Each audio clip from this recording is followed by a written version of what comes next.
Welcome to the Slop Temple. We pray this video helps. In this video, I will explain how to sell your phone on OLX. First, let's prepare your device. Begin by backing up all your important data, then perform a full factory reset to wipe your personal information. Next, give your phone a thorough cleaning, making it look as good as new.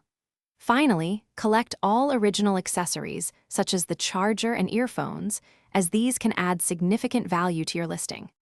Now, let's create an appealing listing. Capture several high-quality photos of your phone from various angles, ensuring good lighting. Write a comprehensive description, mentioning the model, its condition, key features, and any minor imperfections.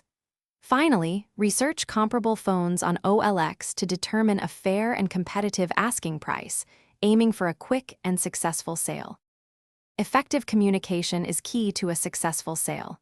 Make sure to respond to all buyer inquiries promptly and politely, usually within a few hours. Be completely honest about your phone's condition, including any wear or tear, to build trust.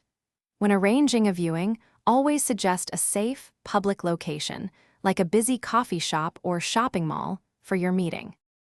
To finalize your sales safely, always meet in a public place, preferably during daylight hours.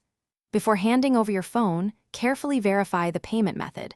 For example, confirm a bank transfer or check cash for authenticity. Make sure the buyer is satisfied with the phone's condition and functionality. Once payment is confirmed, you can confidently complete the transaction. Thanks for watching. Consider subscribing if we helped you.